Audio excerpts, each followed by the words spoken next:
Parlons peut-être d'un autre danger qui menace l'Afrique, l'insécurité, pas seulement l'insécurité des villes qui existent justement à cause de cette pression migratoire sur les tissus urbains, mais celle des guerres civiles et de la progression du djihadisme.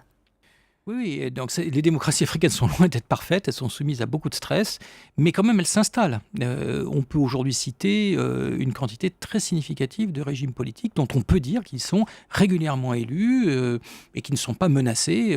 Et ça va en Afrique francophone, depuis le Sénégal Mhm. jusqu'au Bénin, en passant par la Côte d'Ivoire, en Afrique anglophone, C'est récent quand du même. Kenya, voilà, du récent, mais quand même réel. Mhm.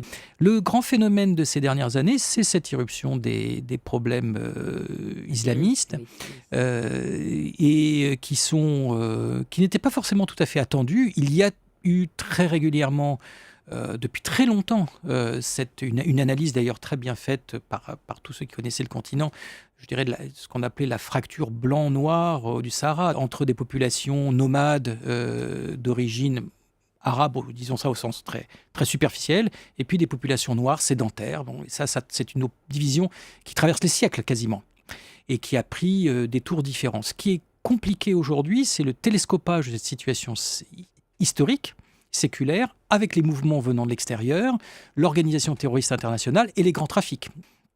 Donc il y a une alimentation financière importante de tout ce système, avec une idéologisation très grande. Et là aussi, là pour le coup, on a vraiment besoin de coopération internationale parce que les États africains ne peuvent pas résoudre à eux seuls ce problème dans la mesure où ce problème n'est pas uniquement de leur fait, de leur territoire.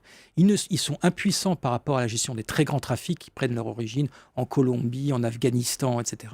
Et ils sont impuissants face aux menées d'Al-Qaïda. Et il ne faut pas traiter ce sujet à la légère parce que son extension est effectivement, des causes d'instabilité possible importante du continent et éventuellement de déraillement de la trajectoire de croissance.